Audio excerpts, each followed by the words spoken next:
שיעור ראשון הרב סוסמן. Maybe we'll start talking about power and corruption a little bit, but I don't know, I'm sure Rabbi will add to that. But I want to focus on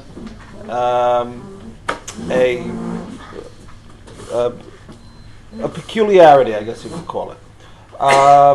There are 5 mitzvot in the Torah out of the 613. 5 where the Torah sees it proper to add that in terms of keeping these mitzvot, v'yareta me'elokecha, that you shall fear your God. And of course the question is, why these 5? What is being stated by this? And what can be understood from this? To add to the peculiarity, all 5 are found here at the end of Sefer Vayikra. 2 are found in Parshat Kedoshim, we read a couple of weeks ago, and Perek Yutet. And the other 3 are found here in Perek Chavhei in Parshat Behar. They're all found here. These are the only places in the Torah, to the best of my knowledge, best of my knowledge and search engines, that this appears in the Torah. So what is being stated? First of all, let's take a look at what those mitzvot are, and then we perhaps can try to try and understand those commands, try to see if there's something which is in common. The first is the pasuk here in, as you can see, going 1 to 5. We're going to be focusing mostly on number 3, which is why I expanded on it a little bit. Lo tekalel cheresh v'lo v'lifnei iver lo titen michshol v'yareta me'elohecha ani Hashem. So the first one is, do not curse the deaf. Do not, before the blind, do not place a stumbling block. Fear God, I am Hashem. Mipnei seva takum. So then is to stand for, to give proper respect for the elderly. V'hadarta pnei zaken, and to give that the zaken his the kavod that's due to him.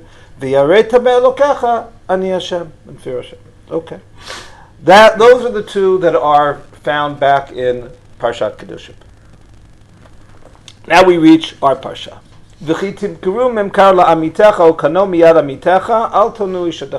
So now, when within the context of the Yovel, the Torah tells us that that property that's sold during the Yovel, the 50-year period, so reverts to the original owners at the Yovel. And here the Torah adds, Al tonu ish et achiv. Do not swindle. One person should not swindle his brother. B'mispar shanim achar hayovel tikneh me'et amitecha b'mispar shnei tvot yimkar lach. So calculate what is the yield of a particular field, and if the original owner is going to redeem his field, so then the price is going to be based on the expected yield of the field times the number of years that are left until the Yovel. And presumably the swindling, I mean, I don't think that people are going to not be able to count the number of years that are left. I presume that the swindling that's involved would be, well, what's the expected yield? Okay, but basically you're saying this is the source of, maybe in some future shir we could talk about the idea of the mitzvah, of the isur of ona'ah, well, we'll say swindling, but in terms of mispricing in commerce, it's an important topic, and trying to see, well, does that change with different economic systems? But we'll leave that aside for the moment. Lo tanu ish et amito, and now the Torah continues. Now you have seemingly a extraneous pasuk, or certainly superfluous. Lo tanu ish amito. We just said al tanu ish et achiv. So now you're saying lo tanu ish et amito, that you shouldn't swindle a person and his fellow. V'yareta melokecha ki ani Hashem. Okay, so fear God. Okay. Next, al tikach me'ito neshach v'tarbit. Number 4, do not charge interest. V'yareta me'elokecha, and fear Hashem. V'chei achicha imach, and your brother should be able to live together with you. So here, in terms of charging interest, again, v'yareta me'elokecha. And finally, within the context of the discussion of the Eved Ivri, the Jewish, the Hebrew slave, so as opposed to the non-Jewish slave, ki avadaihem. So the reason the Torah tells us that there are specific guidelines and restrictions that are involved in, we'll say, owning a Jewish slave, to the extent that Chazal, just as I'd say, that when Abdo Kana Rabo was the at least on a in the Torah Shabbal Peh, the extent of the restrictions become that it is, in effect, you think that you have a servant, but really you have a new master because of the restrictions that are going to be placed on you. But here the Torah says, Ki avadaihem. Why? Because they are my servants. So it's by virtue of their being members of Klal Yisrael, having stood at Har Sinai together with you, they are my servants. Asher hotzeti otam me'eretz Mitzrayim lo yimachru mimkaret aved. They can not be sold for perpetuity as a slave. It's more of an indentured servitude. It's a 6-year period, etc. But then the Torah says, lo tirdevo bifarech. Do not work him with harshly. And of course, having just said Hasher Tzeitim Eretz Mitzrayim, and then you have Avodat Farech, right? So the term is clearly harking back to that at the beginning of Sefer Shemot, and then V'yaretem Elokecha, and fear God. Okay, those are the 5. So if I take a look at the 5, right, I could ask people here, what do you see? Yeah. There's a power imbalance.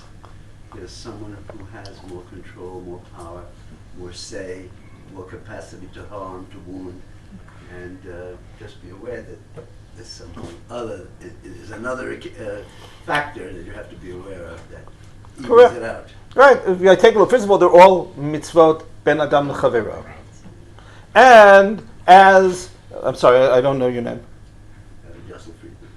I'm sorry? Yosef. As Yosef pointed out, that there is a power imbalance. In other words, that the idea being that I can take advantage of this other individual in all of the cases. In other words, I have a person who is blind.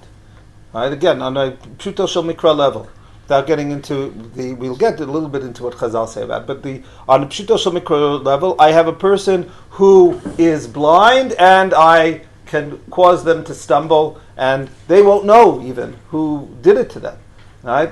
V'yaretem elokecha, fear God. Mipnei sevat takum. I have a person who is the idea of honoring and cherishing the senior citizens. So this is something where they could be abused and viewed as being unnecessary for society. So it's b'sibnei sevat takum v'adarta pnei zaken. Help that person out, cherish that person.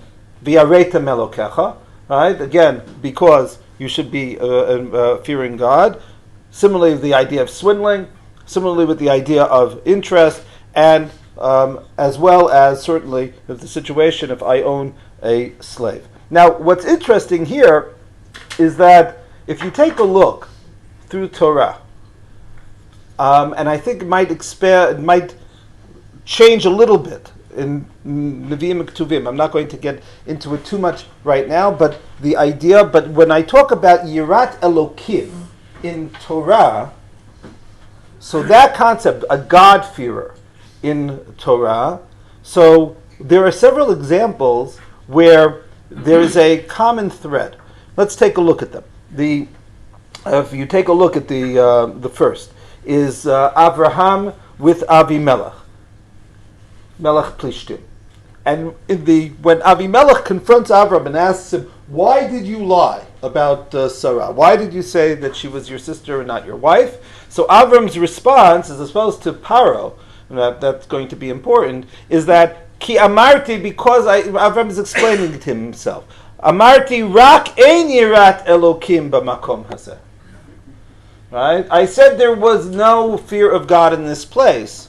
Avram doesn't say that to Paro because there wasn't fear of God in Mitzrayim. In Gerar there was, but I didn't know that. So therefore I had to engage in this subterfuge. But it's basically what Avraham is saying is that here I have a situation. Avimelech is all powerful, at least within the area of Gerar. He can do whatever he wants. Right? So if I just assume that if I come into this place, you're going to take advantage of me. You're going to kill me. No one's going to be able to try to stop you. The only one who could is Yirat Elokim. Okay? Or another example, Yosef. Yosef, when he is still the Mishneh L'Melech to Paro, and the brothers don't know his true identity, and he has taken Shimon, and he's claimed that they are spies. And what does Yosef tell them? Zot asu v'chyu et ha'Elohim ani yareh. Right? I fear God, so therefore I'm not going to do something which is unjust. I could throw you all into jail. No one will ever hear from you again. Right? But I'm going to allow you to prove your claim because et ha'Elohim ani yareh. Another example.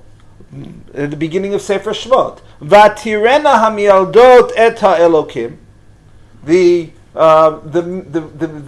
midwives feared God. V'lo asu kasher diber alehem melech Mitzrayim vatchayena tayeladim. Right, so they did not listen, and they saved the children, those children that they were supposed to murder. Now here. Before I get to the last example, which is the example in the inverse, is that all of the people who are involved are seemingly, on a pshat level, are not Jewish. In other words, Avimelech certainly isn't Jewish. Yosef, when he's speaking to the brothers and is saying this, so he is an Egyptian, or some foreign ruler, certainly not a person who is bound by Torah in any way. And the Mialdot HaIvriot, so it's true, as I said, on a pshat level, we're familiar with, you can view Mialdot HaIvriot, the Hebrew midwives. Are they Jewish, and that's why they're the Hebrew midwives, or are they the midwives for the Hebrews? Right? And that's why they are. And there are two approaches in Chazal as well to this, as opposed to also external sources, Josephus, Philo, etc., say that they are Egyptian women. As I said, in the Midrashim, there are two different approaches. I think on a pshat level, they are most likely Egyptian women. We're familiar with the other idea that they're Shifra and Puah. Also, the names are not Jewish, but they are Yocheved and Miriam. But certainly the possibility exists that they are Egyptian women. And Tirena, they fear God. In other words, they have absolutely no reason to not kill these babies. Right? The only reason is that they know that there's a moral power above them that expects different, and therefore knows what we would call Chasidei Umot HaOlam. In other words, here they are at the first Shoah, and they risk their lives in order to save Jewish babies. Okay, because of Atirena. This is just screaming at me because this is a reason for, maybe the main reason for anti-Semitism, and this is exactly the opposite of Nazis, their perspective. If you look at the first slide that you were talking about this, whatever the Nazis did was exactly the inverse of these. That they were not only not God-fearing, but they rejected Jews and Judaism because they are God-fearing. And the most important thing in their ideology was to oppress the slave, was to do away with the elderly, the blind, and things like that. So this is the morality that we brought to the world called Correct. from Oh, Hashem. okay. And Absolutely, and but that's- it's it's you're- exactly I- the opposite of correct. And of we're going to society. see in a moment, if you will, the biblical Nazi. Yeah. To say that there's a moral sense. It's not that they fear God, because they may not have even thought of God, but people are born with a moral sense. And Okay. it's Now, what you just said, Phil, is a very modern idea. is it? Yeah. In other words, within the Torah, right? There's no the only one who says, or if you take a look, for example, in the Shir Shel Yom of even the Rishayim accept God. Yeah. In other words, the question is whether God cares. Yeah. So if you have this won't tell me, but if you have the let's say Perek Tzadi Dalet, there are other examples as well in Tehillim where you see it. But so the Shir Shel Yom of yesterday, of Yom Revi'i, Perek Tzadi Dalet. So you have, what does the Rasha say? The Rasha in the Perek says, V'yomru, lo yired. Here yired doesn't mean to fear, right? It means to see. V'lo yired ya, v'lo yavin Elohei Yaakov. God, there's no one paying attention. What are they doing? Almana v'ger yaharogu, v'yatomim yiratzechu. They're killing literally murdering the widow and the stranger and the orphan. In other words, and they're saying because God is up in Shamayim somewhere, and we are down here and we can do whatever we want. That's Rishayim. In other words, but the acceptance of if you will, a creator, right? There is this assumption that's something which should be universal. And the Yirat Elokim, and certainly, leaving aside Rishayim for a moment, the expectation of the Torah. Here we're talking about Sefer Bereshit. The expectation is that there is going to be an understanding. Oh, I fear. Call it a moral sense, but where does the moral sense come from? Because I believe that there is some kind of balabayit who and has given me a moral code, a basic human moral code, that has to be kept. But isn't there also the view, maybe it's a moral sense, most people, if they see a baby falling over, will rush to help the baby. Okay.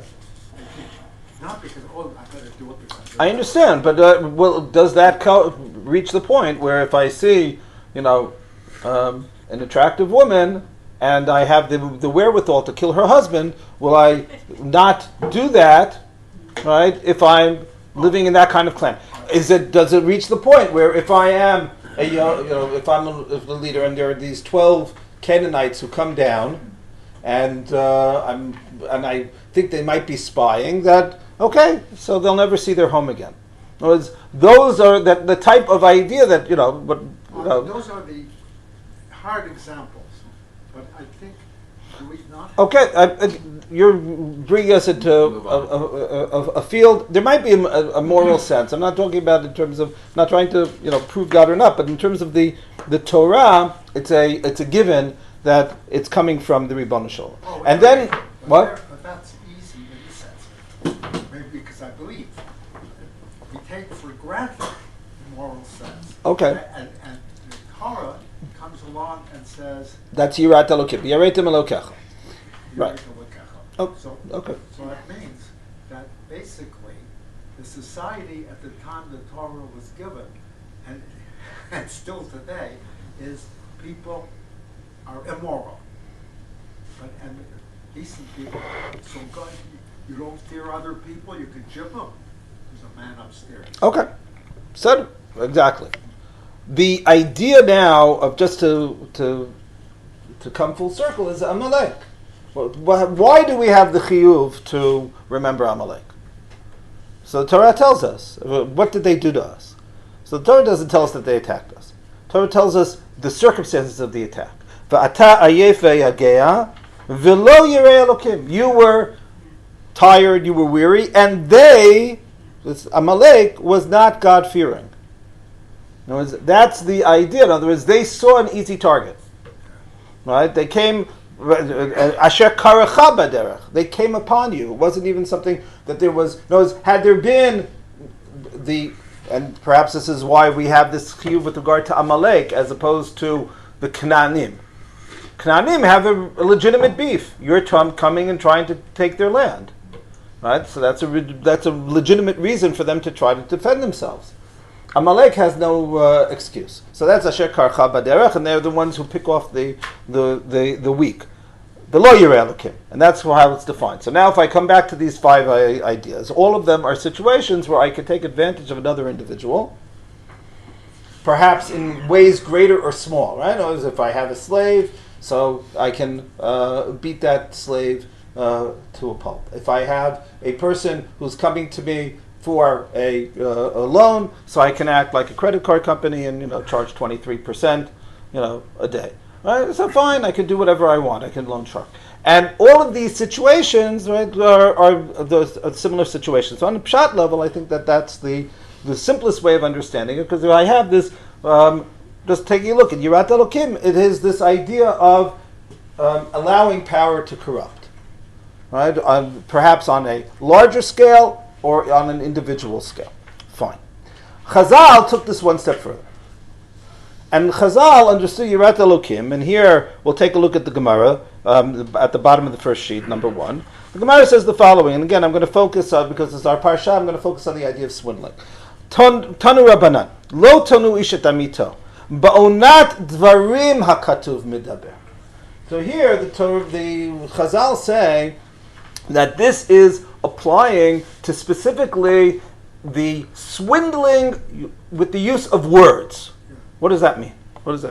Or perhaps the oppression of words. Haketzad. Im haya bal tshuva al yomar lo zechor masecha harishonim. So if the person was a bal tshuva, so you shouldn't tell that person, remember your past.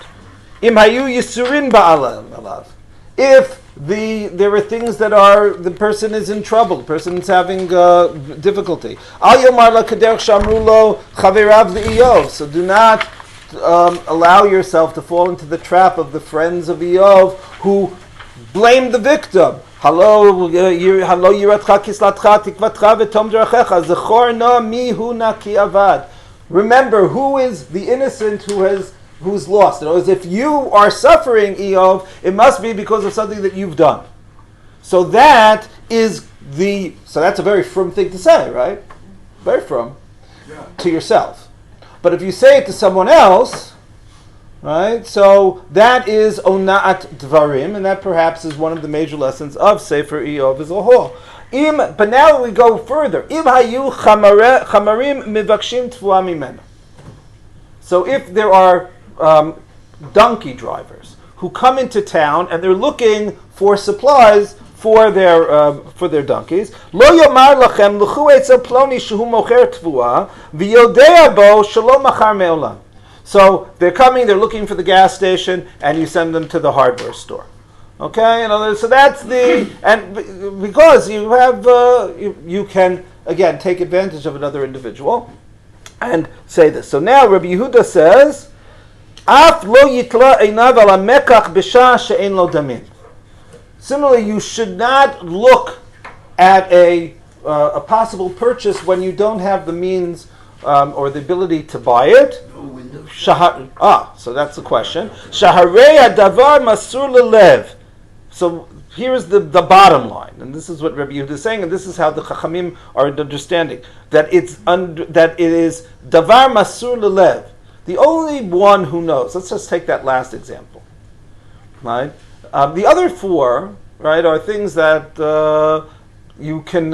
it's harder to explain what you're doing with that, right? Okay, in all of those, they're forms of bullying, we'll say, right? As you have a person who is coming from a different background, so you are going to lord it over them. Do you have a person who is new to town, you're going to play a practical joke on that person. Now when it comes, however, to the question of the going window shopping, when you don't expect to buy anything, so this is Harei davar masur lelev, v'chol davar masur lelev ne'emar bo v'yaretem elokecha. So that's something which is given to your heart. There's only two beings in the world that know what you're thinking, right? You and the Ribono Shel Olam. So I went in, and so the shopkeeper, you keep him busy for half an hour talking about whatever it is, right? You walk it, and then you say, okay, thank you. Right? Really, you only wanted to you went into, let's say, a jewelry store, you wanted to have a chance to take a look at the Rolex watches. Right? You had no intention of buying a Rolex. Right? You wanted to test drive a Jaguar.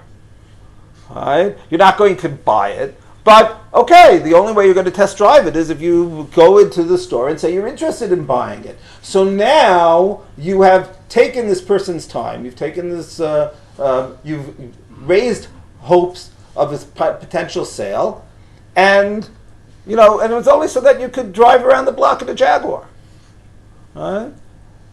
So that is something which is asur v'yareta me'elokecha. Yes. So the best example I've heard is somebody who knows he or she is going to buy something on Amazon, but you go into a store just to see all the products and what you know you're going to order on Amazon anyhow. Okay, so now I'm going to come back to it, hopefully. I will just say there's a really good question, halachically, to what extent do we take this? Okay? All right. So, and especially in the modern marketplace. Right? So in my examples, I took two examples specifically because I wanted to make them extreme examples. Right? It was clear in both of those instances, towards the Rolex or the Jaguar or the Jaguar. In other words, that is something that I have no interest in buying, and I'm doing it maliciously, if you will. Okay, but now, what about your case? Right, your case is somewhere on the benign. Sure. Benign. Is that usher or not? So that's something we have to think about. But I will get back to it. Yeah. Motivation. Okay, so we'll talk about that. So now, if I take a look, let's skip to number 10 for a second. The Aruch HaShulchan puts this idea a little bit on the scale. The Aruch HaShulchan says, the number 10, it's on the page 3, is Yesh ba'onat dvarim shnei minei onaot. Well, first of all, where did I get this whole idea of onat dvarim? Right, why should this not be talking? I've taken it out of the chat. I've taken it out of the context. Right, the context is the question of the years of the Yovel. Right, so the Torah repeated it. So why do I talk about onat dvarim? So the rationale for the taking it out of the context is because of that repetition.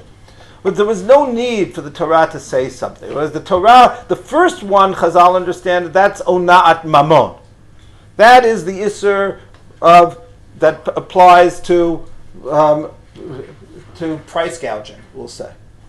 Okay, and interestingly enough, it applies in both directions as well as it also applies to the buyer. If you know that something is undervalued and you purchase it, right? So you're over the Yisur as well. So what about yard sales? Okay, and every few months we'll read about a Van Gogh that is discovered, in someone's basement or whatever it is, and I purchase it for $20, and okay, fine, I have it.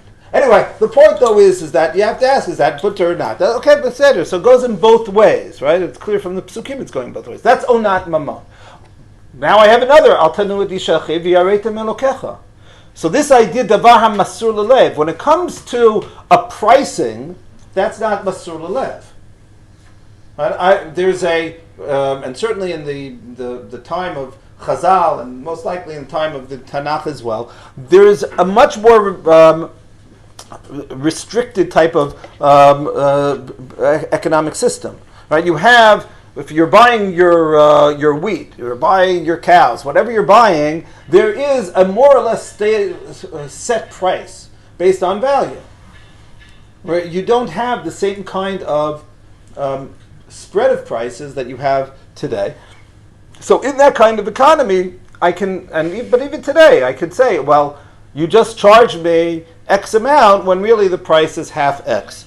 Okay, so that's not davar masur lelev. When it comes to onat dvarim, so that is something which is much more, much more personal. Something which is also something that is between me and God in terms of really knowing what I'm thinking. Right? Okay. So now, however, getting back to the Aruch HaShulchan, the Aruch HaShulchan sort of flips the Gemara on its head because he says there's a scale. Yesh b'onat dvarim shnei minei onaot, ha'echad onat b'mischar. So there is one form of onah, which is an onah, a swindling of dvarim of commerce. But why? Kate said, "Lo yomar lechaveru b'kama ata rotzeh liten chevet zeh v'hu eino rotzeh liknoto." If I walk into the store and I say, "How much does it cost?" and I have no intention of buying it, it's an extension of the regular onah. Right? In a regular onah, I sell you something at twice its value, let's say. But here I am taking from your time, which means that there are other customers who aren't being served, etc., or you're unable to work your store the way that you would like to. So that is a form of onad mamon done through dvarim, without, indirect. And I might actually do it in a way to perhaps maybe even drive the person out of business. I could send, a whole, if I want to, I could send a lot of people into his store without any intention of buying anything, and I have a competing business. So there are all sorts of things that I can do. However, just one second, and then I come to the last line, Hashniya ona'a bi'inyanei hanefesh. Whereas the Gemara started with trying to be a bully. And the Gemara says, okay, and even the idea of just window shopping when you don't have an intention of buying. Okay, that is also idea. No, as you're saying, clearly don't be a bully, but not even that, you can't even bother some storekeeper. The Aruch HaShulchan is saying, well, that might be, if you will, the path in terms of saying, well, the severity of the crime in terms of from a moral perspective. But if you're asking from the perspective of how it begins, I start with mammon, and then I go from there pricing to unfair business practices, and I go from unfair business practices to bullying. In other words, that's the scale. Yeah. I don't know if it is now, but it has been in the past in America where a vendor will offer you a free mini TV set or something like that as long as you participate in a 2-hour tour of a timeshare complex. Right. Or if they'll give you a free dinner if you buy some sort of financial product, if you give a presentation to buy a financial product, and they even have it calculated that out of all these people who go for these things, a certain number will actually buy it to make it worthwhile. In other words, they're doing it with the knowledge that all these small... No, you're absolutely right. That's why I'm hoping to get to that. Now, there's the question of whether or not dvarim, this type of idea, when you have, for example, you walk into a store, if you walk into a chain and you're looking on the rack, you're going to buy it on Amazon, but you want to see what it looks like on you. All right, so you walk into the store. Does the person behind the counter care? Right? Are they salaried? Right? They're a salaried person. They don't really care. They're not being paid by commission. Does the owner of the store and the chain care?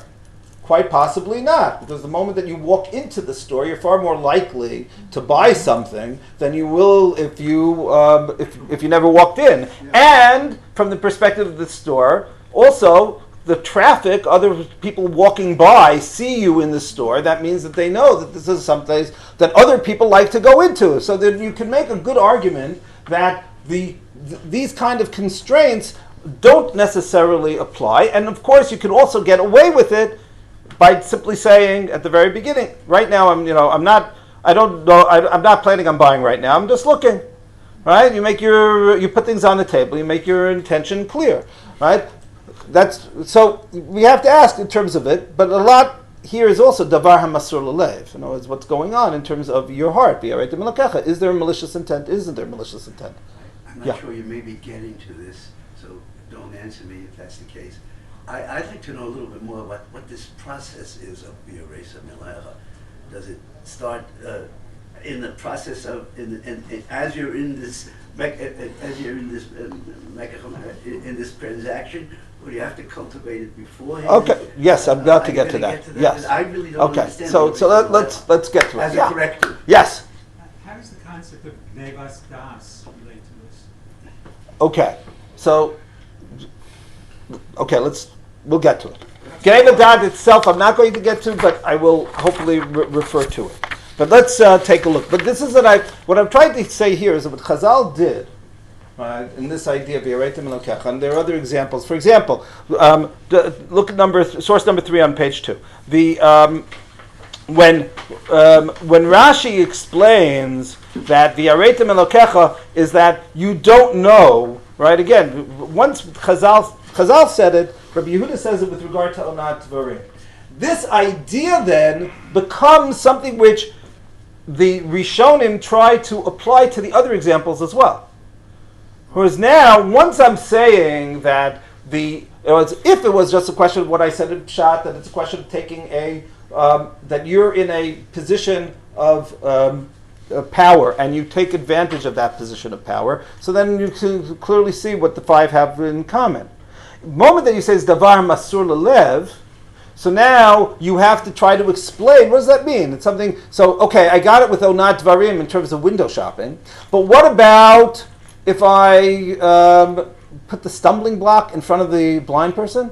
There are witnesses, right, who might see it, whereas the person himself doesn't see it, but the witnesses see it. It's not davar masur lelev if I go and I do something which is so terrible, and yet Rashi says, "Lefi shahadavar hazeh eino masur lebriot leida im da'ato shel zeh letova o lera'ah."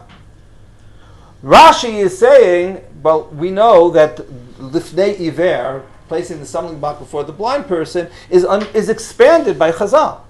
It doesn't only mean in terms of a person who is literally doing that. It comes to the extent that so far that there is actually a diyun in some machronim as to whether the isser applies to a person who puts a stumbling block literally in front of a blind person.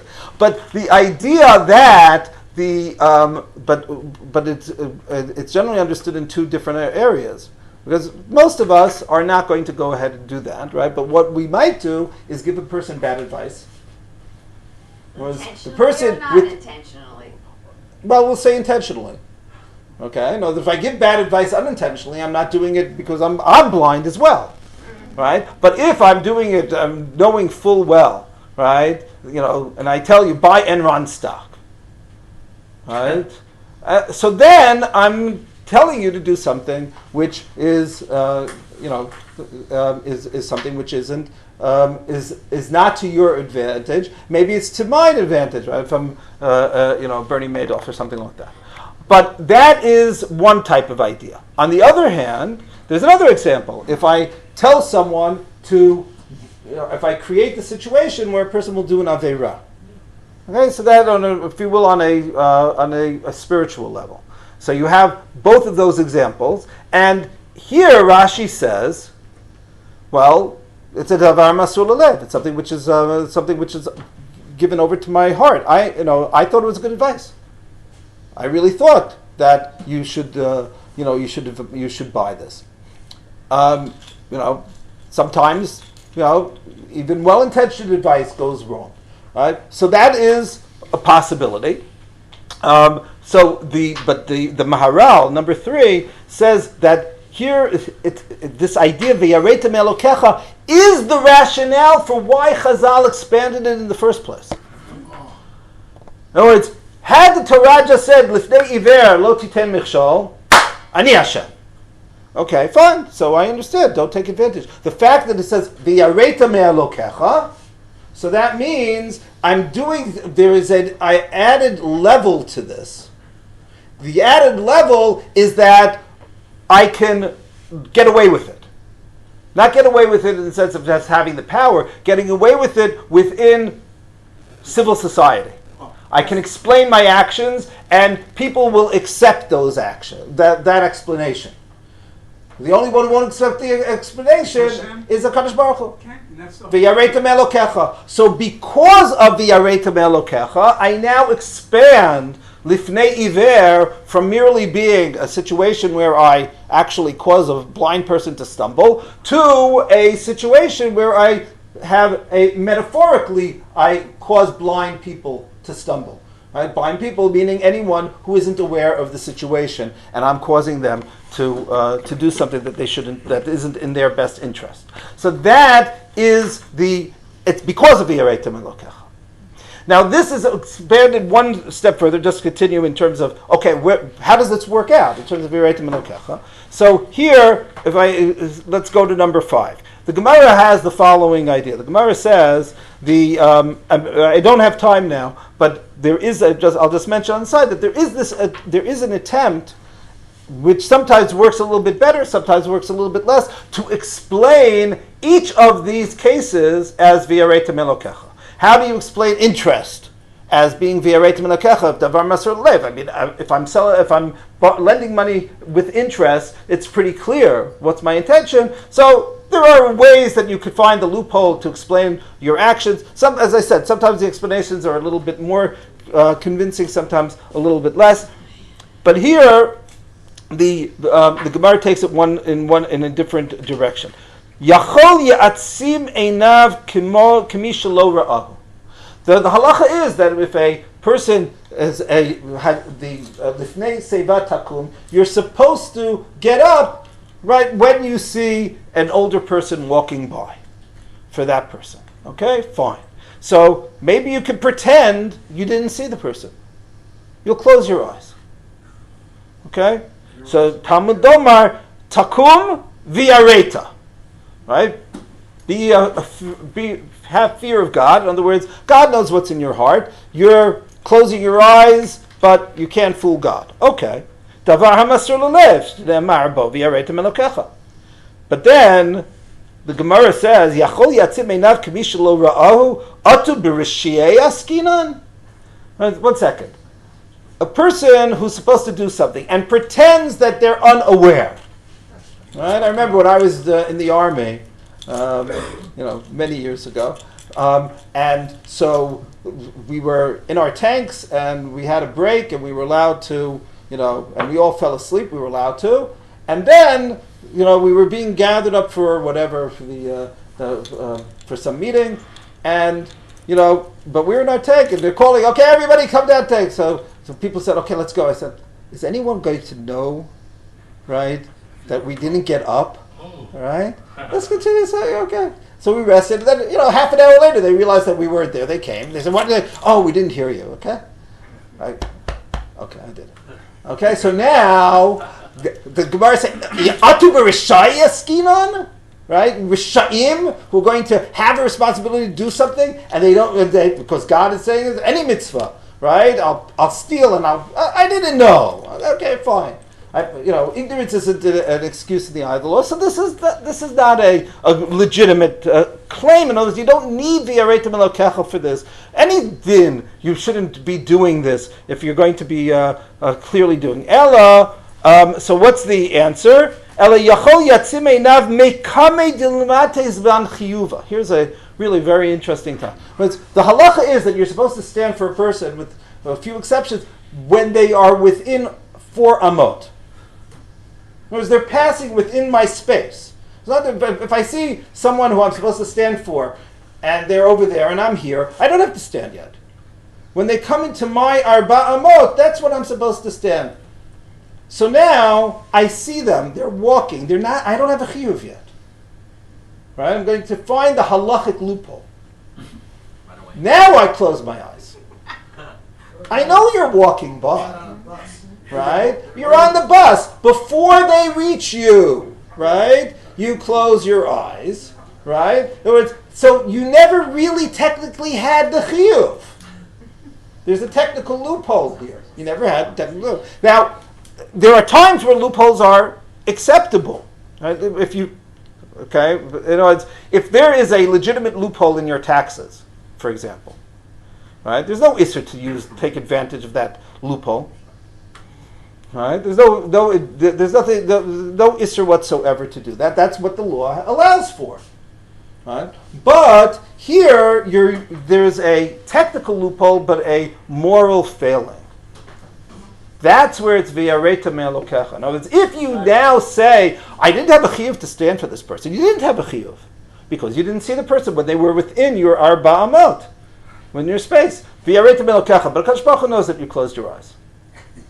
Okay? That's the idea that's going on. In other words, basically here, this is a step beyond, by the way, what if you will, it starts with a pretty bold, on a pshat level, bold abuse of power. Right? That's Yirat Elokim on the pshat level. Chazal are taking it one step further when they say, Davar hamasur lelev, when I can do something which is wrong, but it's not clearly bullying. Right? In other words, it means that if I'm doing it in Davar Masur Lelev, it means that, again, let's say Paro, who has no Yirat Elokim, and he's willing to take someone's wife, or kill the husband, so you say, how can you do that, Paro? He says, because I'm Paro. Right? I don't care. I don't have to pretend to anyone. Right? I'm going to do what I'm going to do. Then Davar Masur Lelev says, I give lip service to the values of society, to Chazal. But deep in my heart, I know that I'm taking advantage. Here, I am not even taking advantage of the halacha because I haven't violated the halacha. I didn't see the person. But there's a moral expectation even when you're not over the isur. Right? That's the idea here, v'yaretem elokecha. Right? Now there's another level beyond that, which is a really beautiful idea. It's already found in the Medrash, number 6. But I'm going to just skip because of the time constraint. I'm going to go to number 7, the way that the Sfat Emet says it, the third Ger Rabbi. So he says the following, within the context of the Yaretem Elokecha of Lifnei Iver. So, Pashut she'al yedei ha'yira yicholin l'kayim dvarim ha'mesurim l'lev. So it's clear that because I have the fear, and this goes directly to what Yosef asked, because I have a fear of God, so therefore I'm going to refrain from doing things which I shouldn't do, and doing things which only God knows. Omnam gam ken yesh lomar she'ela hamitzvot hatluyin belev al yedei shemekaymin otan zochin liyira. In other words, now he says there's a much deeper idea which has to be discussed. Namely, what kind of person are you? In other words, Blake talks about the morality of the caged tiger. And so, the tiger isn't going to, is not going to be a man-eater if it's behind bars. So that is one level of morality. Okay, so society creates the bars. Yirat Elokim creates a different set of bars. Because if I know that I want to do the Aveira, I want to take advantage of this person, but I'm a God-fearer. I recognize that there is someone who is looking over my shoulder. And then I'll be punished. Right? And I'll be punished, whether it's in this world, the next world. But, okay. So that requires perhaps a certain amount of emunah, and it requires a certain amount of moral integrity. Right? And there are things that are going to be even more difficult if you're talking about the situation of the Be'aldot HaIvriyot. Right? To be a Chasid Umot HaOlam under those circumstances, would we actually do it if the tables were turned and our families were in danger? If we were to if we sheltered the Jew? I don't know. Right? It's very hard for us to say what we would do under those circumstances. And if I say I'm willing to do it, okay, that's because of a certain moral integrity, but even that is because I've believed that there are these other bars around my tiger. Now, what the Sfat Emes is saying in the Medrash, which I didn't read, is basically that I can parse the pasuk a little bit differently. Not v'yaretem elokecha as why I shouldn't do the Aveira, but if I don't do the Aveira, then I become a person who is a God-fearer. In other words, the person himself or herself becomes a different person than they were beforehand. By forcing yourself to not do these averot, so then you become a different person entirely. Then you become you become the God-fearer. Right? The Rambam in I'm sorry. Very Hasidic. It's very Hasidic, except the Very Rambam Hasidic. says it as well. Okay, the Rambam's never been accused of being a Chassid that I know of. But the Rambam in Shmona Prakim, so he takes two ideas. I should have put it on the sheet. But it's at the end of Shmona Prakim. The Rambam says when it comes to we are on the one hand we expect a certain moral development. On the other hand, we say that Kol Hagadol Mechavero Yitzro Gadol Mimenu. Whoever is the greater, then his Yetzer is also greater. Right? And he said, how does that work? Right? You do it. So he says you have to distinguish between two different things. If you're talking about Bein Adam le Makom, so then yes, right? No, it's you create. The greater you are, so perhaps you have a greater temptation for something. So you can ask another time. We can discuss whether that is really true or not. But that's what the Rambam wants to claim: is that a person who is just because you have gone through everything that you've gone through in terms of your in terms of your spiritual development, I should say, doesn't mean that if you smell a good cheeseburger, that maybe you'll decide to succumb to it. Okay? Maybe. Okay. But he says, it's certainly not true when it comes to Ben Adam L'Chavero. When it comes to Ben Adam L'Chavero, the whole idea, in other words, the development that a person has should be, as if and this is a question also when I talk about what is, if you will, Bechira Chavshit, freedom of will. Do I really have freedom of will? If someone were to tell me right now, okay, here's a gun, shoot anyone in the room, you'll get off, totally scot-free. Right? So I would hope that there's no one in this room who would pull the trigger. Right? Do I have Bechira Chavshit really for that? No, I don't have. I don't think that's Bechira Chavshit. That's who I am at this point. Now, if on the other hand someone says, "Oh, I have a juicy piece of gossip about that person," and I say, "Oh, I'd rather not," right? There, I had Bechira Chavshit. Right? Whereas there, it's a question of who I am at that particular moment. Now, the Chavetz Chaim, on the other hand, might not have Bechira Chavshit for that. In other words, the revulsion that we might feel in terms of killing another individual, a person can develop themselves that they have that kind of revulsion to hear Lashon Hara. Right? That's something which is, was also a possibility or an expectation even, and that's exactly what the Sfat is trying to say here. He's saying because I do things which externally I'm doing it because I say there is someone looking over my shoulder. It's davar masur lelev. I'm the only one who knows it. But the more I do it, time and time again, the more I become a person that I don't need God looking over my shoulder, because I would never think of swindling another person the same way that I wouldn't think of killing a person.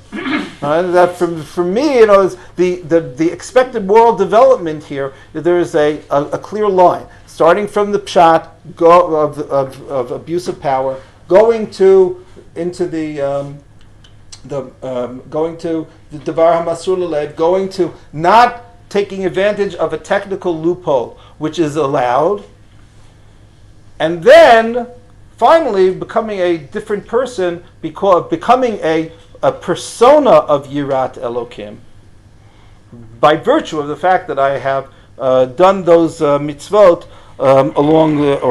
refrain from those averot along the way. Yeah. Piaget and Colbert. Right here. Okay. It's exactly the system that they developed. How the moral development occurs. Correct. Right. Ultimately leading to this point. Right. The question But, is the, whether but, the, Hashem has to but as I said, I would just add the proviso of the Rambam, and that I think what the Rambam says is very true, that it doesn't necessarily apply to Ben Adam L'Makom. Okay. Okay, but I think that in terms of Ben Adam L'Chavero, it not only, and it's a litmus test also. In other words, if you're not moving along the scale, by doing it, then there's something wrong with the way that you're doing the mitzvah in the first place. If your personality isn't being changed by it. When it comes to the Ben Adam L'Makom side, so it's open to discussion. Anyway, I don't have time now to get into more of the nitty gritty in terms of the Onat Dvarim side. But okay, we'll leave that for another time. I mean, here, this